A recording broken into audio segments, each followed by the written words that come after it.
이 자리에 나와 예배한 우리 모든 성도님들 한 분 한 분이 하나님의 은혜 가운데 풍성함을 누리시고 나눌 수 있는 은혜가 있기를 주님의 이름으로 축원합니다. 아멘. 여러분, 이 두 가지 중에서 한번 선택해 보십시오. 준다, 받는다. 준다, 받는다. 이 두 가지 중에서 하나를 선택해 보세요. 준다, 받는다. 뭘 선택하시겠습니까? 준다? 예. 받는다가 더 좋은 분 계십니까? 예, 주는 게 더 복됩니다. 예. 받는다는 것은 이미 나에게 결핍이 있고 부족함이 있고 내가 궁핍하다는 것을 스스로 인정하는 거고, 준다는 거는 그 마음에 여유가 있다는 증거가 됩니다. 물론 우리가 공짜 너무 좋아하는데, 예, 공짜로 준다고 하면은 저도 뛰어갈 때가 있긴 합니다만은 하지만 받아서 저도 나눕니다. 아무튼 준다 받는다, 우리 교회 안에서 하나님 앞에서 우리 교우들 안에서 준다 받는다를 하나를 선택하라면 저는 준다를 선택합니다. 저도 마찬가지입니다. 저도 줄 수 있다면, 할 수만 있다면 주고 싶습니다. 그게 복된 걸 알기 때문에 그런 거예요. 줄 수 있다는 거는 뭐가 있다는 거예요? 내 마음에 내 것을 내 것이라 얘기하지 않고 줄 수 있는 헌신이 있다는 거고, 또 내 마음에 여유가 있다는 거예요. 마음의 여유, 또 물질적인 여유가 있을 때 주는 거죠. 근데 아무리 물질의 여유가 있어도 마음의 여유가 없는 사람은 못 줘요. 아무리 물질적으로 궁핍해도 마음의 여유가 있는 사람은 나눠요. 콩 한 조각도 나눠 먹는 말이 그냥 나온 게 아니라 진짜 마음이 여유가 있는 사람은 그 작은 것 하나라도 나누고 싶은 마음이 생기는 게 사실입니다. 저는 사실 뭐 그렇게 부자가 아니지 않습니까? 뭐 그렇게 부자로 살았던 적도 없어요. 물론 어린 시절에 다른 상대적이니까 다른 가정에 비해서 좀 부유했다는 건 저는 인정하는데, 그렇지만 그 부유는 어떤 좀 부유하다는 것은 저희 엄마 아빠의 상황이었지 저에게는 없었습니다. 저에게 주어진 건 아무것도 없었어요. 그냥 저희 엄마 아빠가, 저희 어머니 아버지가 사놓고 마련해 놓은 그 집에서 제가 누리고 살았을 뿐이죠. 근데 그 누리며 살면서 저에게 조금 뭐라도 주어진 게 있고 우리 집에 안 쓰는 물건이 있으면 잘 갖다 줬어요. 너무 잘 갖다 줘가지고 나중에 야단도 많이 맞았어요.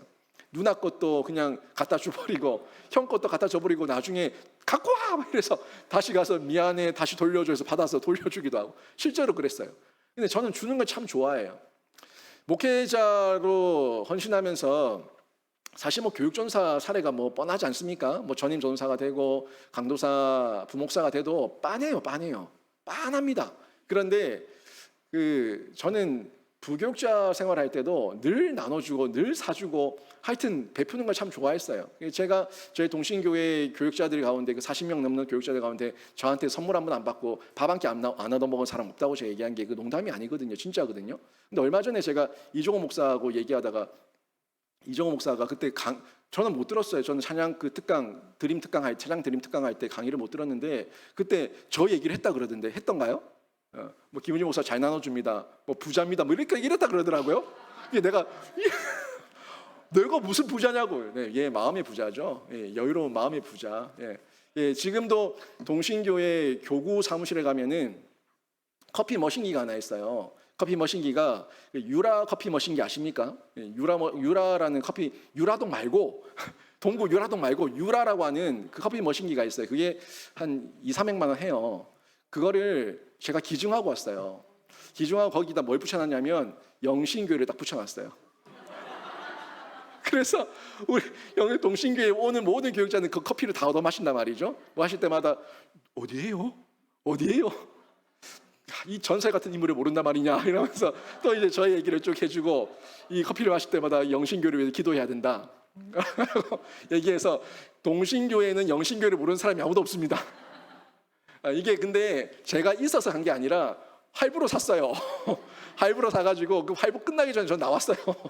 할부 끝나기 전에 나오면서 제가 나올 때 정빙받아서 나올 때 이 커피 머신기를 들고 나올까 하다가 맞아 죽을 것 같아가지고 그냥 그대로 놔두고, 그 다음에 부임하고 나서 이후에 우리 교회 나오고 나서 교회 들고 갔지. 딱 붙여놓고 먹는 자들은 모두 기도할지어다 이렇게 딱 붙여놓고 나갔답니다. 하여튼 그런 어떤 히스토리가 있어요. 그래서 제가 여유가 있어서가 아니라 제 마음에 물질적 여유는 없지만 제 마음이 여유예요. 제가 뭔가 좀 나누고 싶고 베풀고 싶어 하는 그런 마음들이 있을 때 이렇게 섬길 수가 있는데, 사실 우리가 주지 못하는 이유가 뭐가 있을까요? 우리가 주지 못하는 이유? 주지 못하는 이유는 실제 없어서 못 줄 때도 있고요. 진짜 뭐 줄래도 못 주겠다. 있어야 주지. 먹고 죽을래도 없다. 이 말이 그냥 그랬다 나오는 말이지 않습니까? 진짜 먹고 죽을래도 없는데 뭘 주냐? 이렇게 없어서 못 줄 때도 있고, 근데 진짜 없어서, 요즘 시대는 진짜 없어서 못 주기보다는 대부분 여유가 없어서 못 줘요. 그 여유는 이 마음의 여유. 이 마음의 여유가 없으니까 못 주는데, 그 마음의 여유를 다시 우리 성경적으로 하나를 찾으라면 자족함이에요. 자족함의 마음이 있냐 없냐, 이 문제에서 자족함이 있으면은 그래 난 이 정도면 됐지 하고 나누게 되고, 내가 이것밖에 안 돼서 되겠냐 이런 마음이 들면 못 나누는 거예요. 이런 마음들이 있는데, 빌립보서 4장 11절 12절 말씀 여러분 너무 잘 알 겁니다. 이 말씀은 바울이 있는 게 아니에요. 정말 없어요. 뭐가 있어요? 감옥에 갇혀 있는데 뭐가 있어요? 근데 그 감옥에 갇혀 있는 정말 아무것도 없는 바울이 했던 말이기 때문에 우리에게 더 큰 감동이 되고 도전이 된다는 거예요. 11절 12절 말씀 보십시오. 같이 한번 읽어볼까요? 같이 읽습니다. 시작. 내가 궁핍함으로 말하는 것이 아니니라. 어떠한 형편에든지 나는 자족하기를 배웠노니 나는 비천에 처할 줄도 알고 풍부에 처할 줄도 알아. 모든 일 곧 배고픔과 풍부와 궁핍에도 처할 줄 아는 일체의 비결을 배웠노라. 아멘. 이 말 속에 다 나오지 않습니까? 비천에 처할 줄도 알고 풍부에 처할 줄도 알고 배부름과 배고픔과 풍부와 궁핍, 모든 면에서 어떤 환경이든 어떤 상황이든 내 마음에 예수가 있으니까 난 여기서 자족하는 비결을 배웠다. 그 예수의 생명이 있고 예수 안에서 그 깨달음을 얻었다. 이 비결, 이 말씀을 사도 바울이 전달해 주고 있는 것을 볼 수가 있습니다. 바울은 말씀드린 대로 감옥에 있어요. 감옥에 있는 바울이 무슨 돈이 있고 무슨 명예가 있고 무슨 권력이 있고 무슨 인기가 있겠습니까? 아무것도 없어요. 아무것도 없는데 외면적으로 보면 궁핍이에요. 외면은 궁핍이지만 내면은 자족하고 풍요롭고 여유롭다 하는 면에서 확인할 수가 있다는 겁니다. 이것은 결국 내가 최면 거는 게 아니에요. 난 부자야 이렇게 최면 거는 게 아니라 진짜 자족하는 거. 괜찮아. 나는 이거 없어도 괜찮고 지금도 괜찮았고 지금 나는 충분해. 사실 우리 하루에 밥 10그릇 먹는 분 계세요? 10그릇 먹으면 못 살아요. 속이 부대껴서 못 살아요. 늘 밥 3그릇밖에 못 먹고, 여러분 늘 입는 옷 입지 않습니까? 늘 입는 옷 입고. 사실 아끼는 사람들은요, 돈 있어도 못 써요. 진짜 아끼는 사람들은 아무리 돈이 많아도, 통장에 돈이 쌓여 있어도 못 써요. 못 쓰는 게 안 써요. 안 쓰고 못 써요. 그 사람의 인생입니다. 근데 그 사람은 스스로 자기를 불쌍하다 생각하지 않아요.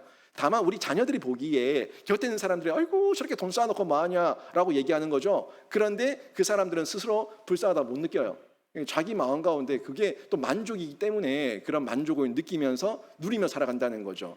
이런 면에서 봤을 때 이거는 그냥 나는 부자야라고 얘기하는 최면이나 주문이 아니라, 진짜 없지만 나는 없어도 아무런 문제가 없었고 지금까지 잘 지냈고 나는 괜찮아라고 하는 자신만의 신념, 확신, 정체성, 여기서 이런 고백이 나올 수가 있다는 거예요. 결국에 강력한 확신, 예수에 대한 확신, 예수의 생명에 대한 그 풍요와 부요함과 풍부를 바울이 느끼고 있으니까, 그러니까 이런 빌립보서에서 감옥에 있음에도 빌립보 그 교인들에게 이런 서신을 남길 수가 있었다는 거죠. 비천에 처하고 풍부에 처하고 배고프고 배부르고 상관없다. 나에게 능력 주시는 자 안에서 나는 뭐든지 할 수 있다. 이게 뒤에 또 나오는 고백이거든요. 내게 능력 주시는 자 안에서 내가 뭐든지 할 수 있다. 이게 진짜 우리의 신자의 고백이어야 되는데, 바울을 통해서 저희가 배울 수가 있다는 겁니다. 결국 이런 삶이 베푸는 삶을 살았고 바울의 당당함을 만들어냈다는 거예요.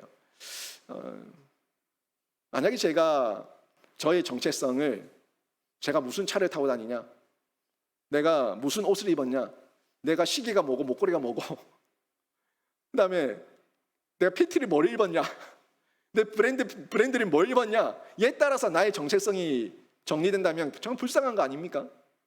그 이상의 브랜드는 또 있을 건데, 결국 나는 모든 것들 가운데 열등하다는 걸 스스로 인정하는 거예요. 하지만 여러분은 모든 최상과 최고의 예수 그리스도의 옷을 덧입은 분인 줄로 믿습니다. 이 믿음 가지고 있을 때 당당함을 가질 수가 있고 떳떳해질 수가 있는 겁니다. 사실 제 마음에 요 마음이 있어요. 제 마음에 제가 영신교회에서 복음만 전하다가 여러분에게 미움을 받아서 쫓겨나는 일이 있더라도 제가 복음만 전하다가 여러분이 미움을 받아서 쫓겨나는 일이 있더라도 하나님께서 제 인생을 이끌어 가시고 저에게 보낼 곳에 보내실 거라고 하는 저는 믿음과 확신이 있습니다. 이게 교만이라면 교만일 수 있겠지만 저는 제 확신이에요. 제 자신감이에요. 정체성이에요. 저는 그래서 목사로서의 이 자신감과 정체성을 잃지 않겠습니다. 하나님께서 저를 여기 보내셨으니까 떠날 때도 하나님께서 떠나게 하실 거고 또 떠나도 하나님께서 어디 보내실 때가 있으니까 떠나게 하시겠지라는 이 믿음과 확신이 있는데 이 믿음이 있을 때 저는 여러분에게 가감없이 하나님의 말씀을 전할 수가 있는데 저를 위해서 이 믿음과 확신을 계속해서 유지할 수 있도록 기도해 주시고 여러분도 그 확신 가지고 가정에서 자녀들에게 직장에서 일터에서 동료들에게 마음껏 예수의 복음과 그리스도를 자랑하는 신자가 되시기를 주님의 이름으로 축원합니다. 여러분 이런 여유 있는 자는요 결국 여유가 있다는 확신 가운데 헌신하게 되고 헌신 가운데 남에게 베푸는데 계산하지 않아요. 이 계산기 두들기지 않는다는 얘기예요. 계산하기 시작할 때부터 우리가 좀 사실 좀 쪼잔해지거든요. 쪼잔해지고 괜히 남과 비교하게 되고 내 마음이 이미 가난해진 거예요.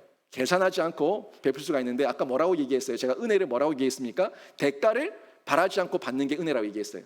대가를 바라지 않고 대가를 요구하지 않고 주는 게 은혜라고. 우리 하나님께서 우리에게 어떤 대가도 요구하지 않고 그냥 주셨는데 이 대가에 대해서 이 은혜에 대해서 우리가 진짜 느꼈다면 우리가 누가 요구해서가 아니라 진실한 반응으로 진실하게 내가 반응하고 나도 거기에 대해서 뭔가를 돌려드리고자 하는 이 순전한 반응 이런 반응이 있을 때 그게 인격적 교류지 않습니까?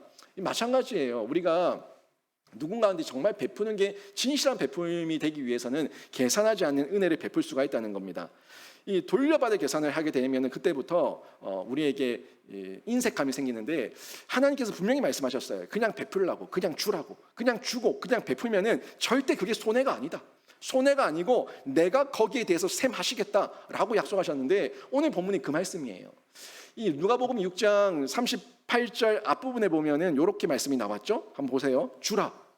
이 주라는 게 뭡니까? 말 그대로 나누라, 베풀어라. 요거예요. 주라. 그래야면 너희에게 줄 것이니 누가 준다는 거예요? 너희가 계산하지 않고 정말 순전한 마음으로 너희가 받은 대로 베풀고 은혜를 흘려보내면 내가 주겠다. 내가 너희에게 주겠다. 어떻게 준다고 얘기하십니까? 곧 후히 되어 누르고 흔들어 넘치도록 하여 너희에게 안겨주리라. 아멘. 이렇게 말씀하고 있어요. 우리 굉장히 좋아하는 말씀이죠. 그냥 퍼주는 게 아니라 꾹꾹 눌러가지고 또 더 담고 흔들어가지고 또 담고 흔들어 넘치도록 주시겠다. 너무너무 저희가 원하는 바죠. 우리 아이가 아이스크림 달라고 할 때 꾹꾹 눌러가지고 담아서 주는 걸 좋아해요. 이제 이런 꾀가 생기는 거죠. 이 안에 공백이 있다는 걸 알아요. 그러니까 꾹꾹 눌러가지고 더 많이 먹고 싶어하는 거예요.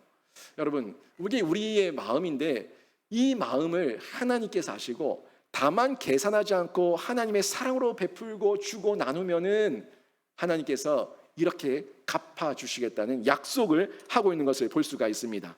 우리의 상상을 초월하는 거죠. 우리의 생각을 넘어서서 흔들어 넘치도록 채워주시는 은혜, 이런 은혜를 말씀하고 있는데 그럼 우리가 어디에 누구에게 베풀어야 되는가? 이 부분을 잘 점검해 봐야 돼요.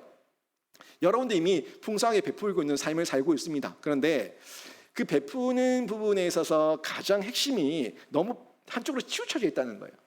어디 베풀고 있냐면 여러분은 여러분 가족에게 베풀고 있어요.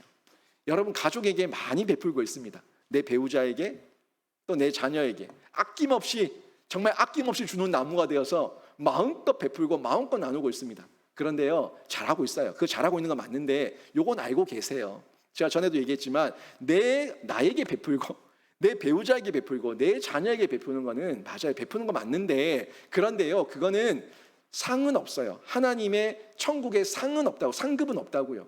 그거는 세상 사람도 하는 거니까, 짐승도 하는 거니까, 이 세상 가운데 그 순리에 따라서 자녀를 둔 모든 생육은 다 거기에 대해서 하는 거니까 상은 없다는 거예요.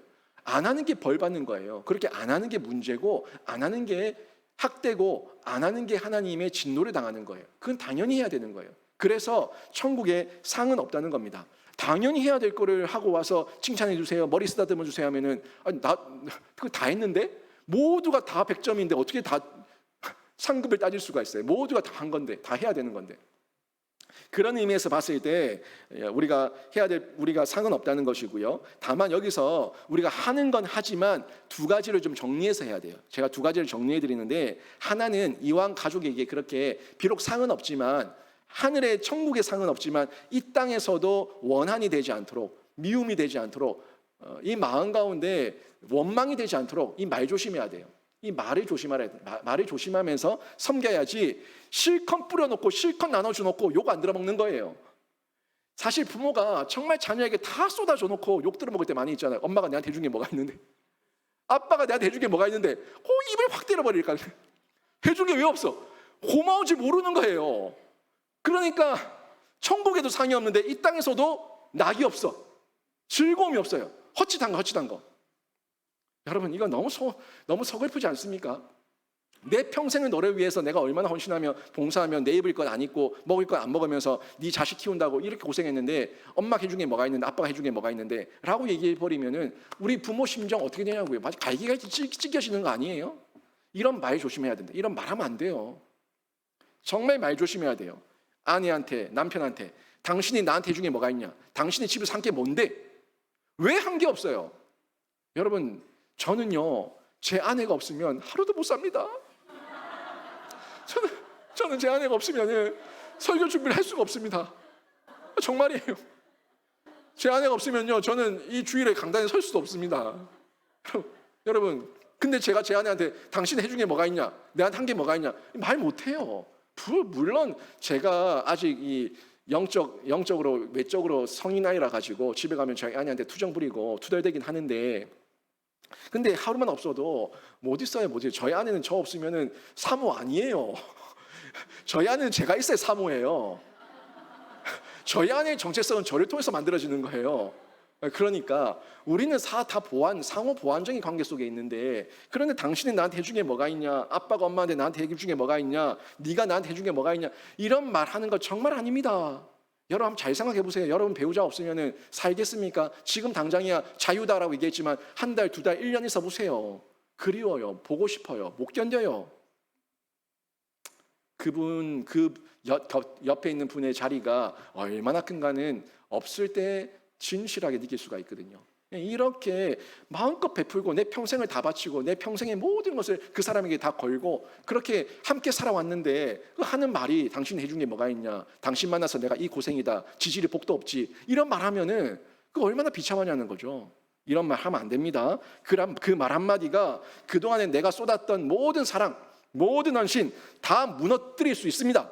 그 말 한마디 때문에 괜히 말 한마디 실수해가지고 의상하고 관계 깨지고 그동안 쏟았던 사랑과 헌신 모든 것이 도루묵되고 얼마나 비참합니까? 이런 말하면 안 되는 거예요.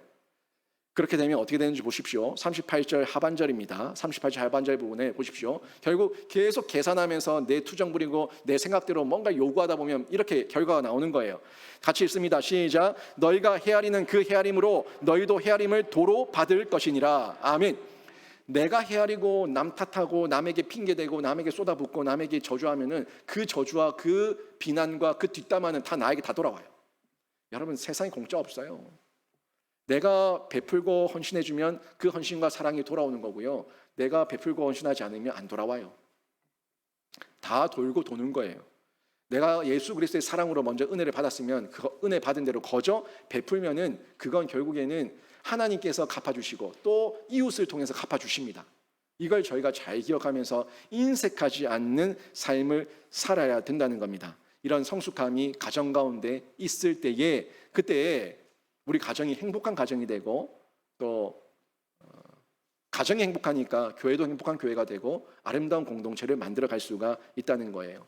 또 한 가지 제가 또 요거 정리해서 말씀해 드리는데 그다음 그러면 또 우리가 어디에 섬겨야 되냐, 어디에 나눠야 되느냐 하는 부분인데 이 가정에서 가족들을 섬기는 거는 상이 없다고 했는데 여기서 좀 지경을 넓혀야 돼요. 넓혀서 교우들에게, 이웃들에게 섬기세요. 할 수만 있는 대로 섬기세요. 섬기면 천국에 상이 있는 줄로 믿습니다. 상이 있어요. 이 상이 분명히 있습니다. 우리 영신교회가 유명해질 겁니다. 잘 보세요. 정말 유명해질 겁니다. 지금 아주 짧은 기간이지만 앞으로 유명해질 겁니다. 굉장히 유명해질 겁니다. 동신교회의 유라 커피 머신이기 때문에 유명해질 거고 유명해질 거예요. 거기 40명의 교육자 한 달 1년에 그래도 한 10명씩은 계속 바뀌니까 그 교육자들이 계속 오면서 계속 유명해질 거예요. 영신교회 이름을 다 알 겁니다. 또 우리 게스트하우스를 통해서 많은 선교사님들이 오셔서 쉬고 가시고 이 섬김이 계속 확산되는 중에 올해도 제가 대략 봐도 한 10팀 정도 왔다 가셨는데 이게 계속 많아지면 30팀, 40팀, 50팀, 100팀 많아지면은 전 세계에서 영신교회의 이름을 부르면서 기도하는 때가 분명히 올 겁니다. 또 이분들이 한국 들어올 때 또 거처를 정할 때에 영신교회 홈페이지 들어오셔가지고 영신교회를 확인하고 영신교회 분위기를 볼 겁니다. 여러분 유명해지는 거예요. 우리가 이렇게 헌신하고 나누고 섬길 때에 우리 교회의 이름이 드러나고 교회가 화목한 가운데 있을 때 예수 그리스도 이름이 더욱더 확산될 줄로 믿습니다. 섬김이에요. 섬기니까 드러나는 거예요. 섬기니까 상이 있는 거예요. 계속해서 이렇게 퍼져나가는 건데 이게 결국에는 천국의 상에 있는 이 섬김을 하기 위해서는 우리의 마음이 있어야 돼요. 마음이 여기 있어야지만 우리가 나눌 수가 있어요. 마음만 있으면 밥 한 그릇도 나눌 수 있고요. 과일 하나도 나눌 수가 있다는 거예요. 사실 근데 어린아이 때는 나눌 게 많이 없어요. 한번 잘 생각해 보세요. 우리 희준이가 나가서 뭔가를 나누려고 하면 뭘 나누겠습니까? 제가 나눌 수 있는 거는 지 먹을 젤리, 사탕 나누는 것밖에 없어요. 그거 어른들한테 와서 드실래요? 이러면은 사실 별 필요가 없지 않습니까? 한계가 있어요. 굉장히 제한적이에요. 그런데 중고등부 학생들이 되고 청년들이 돼서 이게 나누게 되면은 좀 넓어져요. 볼펜 한 자루 나눌 수도 있고요. 책 한 권 선물해 줄 수도 있고요. 음료 한 잔을 줄 수도 있고요. 점점 나눌 수 있는 지경이 넓혀져요. 이제 어른이 되고 장년이 되고 또 중년이 되고 점점 내가 사회적 지위도 높아지고 여러 가지 재산도 생기고 여러 가지 경제적 활동을 하게 되면은 그러면 어떻습니까? 더 나눠줄 게 풍부해진다는 것을 발견할 수가 있다는 겁니다. 이 실천을 한번 해보시라고요. 내가 영적 어린아이면은 나눌 게 없습니다. 내가 나눌 게 없다고 생각할 때 정말 없어서 못 나눌 수도 있지만 정말 먹고 죽을래도 없어서 못 나눌 수 있지만 저는 그것보다 제가 집중하는 거는 내가 영적 어린아이일 때 내가 나누고 싶은 마음이 안 생기고요. 나눌 어떤 그 마음의 동기가 생기지 않아요. 그리고 나눌 것도 너무 제한적이에요. 근데 내가 조금 더 크게 되면은 나눌까 하는 생각이 되고 나눌 수 있는 범위도 커지게 되고 내가 또 청년이 되고 장년이 되면은 더 넓어지게 되는 것을 볼 수가 있는데 저는 여러분이 이런 그리스도의 장성한 분량까지 계속해서 성장하는 가운데 여러분의 베풀음의 지경이 넓혀지는 역사가 있기를 주님의 이름으로 축원합니다. 이게 계속 넓어지는 가운데 우리가 서로가 격려하고 위로하고 힘주고 용기 주고 이런 아름다운 공동체를 만들어갈 수가 있는 거예요. 먼저 한번 해보십시오. 우리 교회 안에서 한번 해보시고요. 먼저 인사하는 것부터 잘 해봅시다. 여러분 인사 잘하세요. 저는 여러분에게 인사 잘합니다. 어떻게든 보면 꾸벅꾸벅 인사합니다. 근데 길거리 지나가다가 성도를 만났을 때 인사 안 하고 아래 위로 훑어보고 가지 마시고 한번 성도 만나면 손잡아주고 인사하세요. 교회에서만 만나다가 이 밖에서 만났으니까 얼마나 반갑습니까? 그 인사 한마디도 나누는 거예요. 내 마음이 당신에게 있습니다. 당신을 내가 기억합니다 하는 그 나눔이에요. 우리 새로 오신 분 중에 한 분이 인사 안 하신다고 마음이 상했던데 여러분 새가족들한테 특히나 그분들은 어린 심령들이에요. 그래서 인사를 많이 해주셔야 돼요. 덕담하는 돈 듭니까? 아유 너무 귀합니다. 아름답습니다. 예쁩니다. 복됩니다. 정말 귀합니다. 하나님께 감사합니다. 뭐 이런 어떤 여러 가지 덕담들 얼마든지 나눌 수 있는 거예요. 돈 안 드는 인사, 돈 안 드는 덕담도 못 나누는 사람이 돈 드는 걸 나눈다고요? 못해요.